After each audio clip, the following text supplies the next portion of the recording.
അപർണയുടെ കൂടെ ഇപ്പം നമ്മളെപ്പോഴും നമ്മളൊരു ടീം ഉണ്ടാക്കുമ്പോൾ നമ്മുടെ ഫേവറേറ്റ്സിനെ ഫ്രണ്ട്സിനെ ഒക്കെ കൂടെ ആണ് നമ്മൾ ടീമിലേക്ക് പിക്ക് ചെയ്യാൻ ട്രൈ ചെയ്യുക. അപ്പൊ അങ്ങനെ നോക്കുമ്പോൾ എൻ്റെ ഏറ്റവും കംഫർട്ടബിൾ ആയിട്ടുള്ള ഒരു ക്വാർട്ടേഴ്സ് ആണ് അപർണ.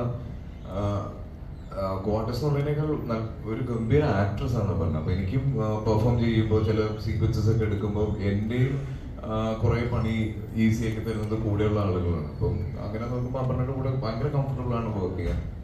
പിന്നെ അപർണ എന്നുള്ളത് ഇപ്പം സൺഡേ ഹോളിഡേ ആയാലും കിഷ്കിന്ധകാണ്ഡം ആയാലും എല്ലാം ഡയറക്ടറിന്റെ ചോയ്സ് ആണ്. ഒരിക്കലും എനിക്ക് അതിൻ്റെ അകത്ത് റെക്കമെൻഡേഷനോ സ്പേസോ അങ്ങനെയൊന്നുമില്ല. ഇപ്പൊ എൻ്റെ അടുത്തും ജിത്തു സാറ് പറയുമ്പോൾ ഇത് പ്രൊജക്ട് ഓൺ ആയതിനു ശേഷം സാറിന്റെ ഫസ്റ്റ് ചോയ്സ് വാസ് അപർണ. അപർണയുടെ കൂടെ അപർണ തന്നെയായിരുന്നു ആ കാസ്റ്റ് ഉണ്ടായിരുന്നത്. ഇപ്പൊ എനിക്ക് അപർണ ആണെങ്കിൽ കൂടുതൽ സന്തോഷം, അല്ലെങ്കിൽ വേറെ ആരാണെങ്കിലും നല്ലൊരു പെർഫോമറും നന്നായി ആ ക്യാരക്ടർ ഹാൻഡിൽ ചെയ്യാൻ അങ്ങനെ പെർഫോം ചെയ്യാൻ പറ്റുന്ന ഒരാളാവണമെന്ന് മാത്രമേ ഞാൻ ഡിമാൻഡ് ചെയ്യാറുള്ളൂ. അതെ അതെ.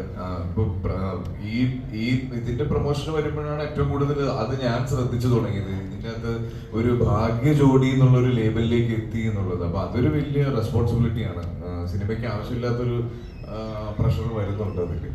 നോക്കാം, എന്തായാലും റിലീസ് കഴിയുമ്പോൾ അറിയാം. ചെയ്യണം എന്നുള്ളത് വളരെ കൃത്യമായിട്ട് സാറ് തന്നെ നറേറ്റ് ചെയ്ത് തരും. അത് എത്ര ഡേറ്റ്സ് പോയിട്ടാണെങ്കിലും സാർ ആഗ്രഹിക്കുന്നതിലേക്ക് എത്തുന്നത് വരെ മെനക്കെടാൻ എല്ലാവരും റെഡിയാണ്.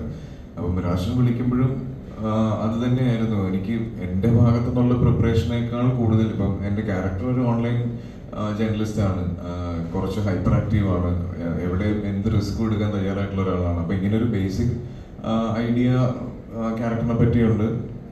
പിന്നെ ഇതൊരു ത്രില്ലർ ആയതുകൊണ്ടും ഇതിന്റെ സ്ക്രീൻ പ്ലേ, ഞാൻ എപ്പോഴും പറയാറുണ്ട്, എന്നെ സംബന്ധിച്ചിടത്തോളം സിനിമയുടെ പില്ലർ എന്ന് പറയുന്നത് അതിന്റെ സ്ക്രീൻ പ്ലേ ആണ്. അപ്പം ആ സ്ക്രീൻ പ്ലേ ഭയങ്കര സോളിഡ് ആണ്. ഞങ്ങൾ എല്ലാവരും ആ സ്ക്രീൻ പ്ലേ ഡിമാൻഡ് ചെയ്യുന്ന രീതിയിലേക്ക് പെർഫോം ചെയ്യണം എന്നുള്ളതാണ് ഞങ്ങൾക്കുണ്ടായിരുന്ന ഒരു വെല്ലുവിളി. അത് സാറ് കൃത്യമായിട്ട് ഞങ്ങളെ കൊണ്ട് ചെയ്യിപ്പിക്കുന്നുണ്ടായിരുന്നു.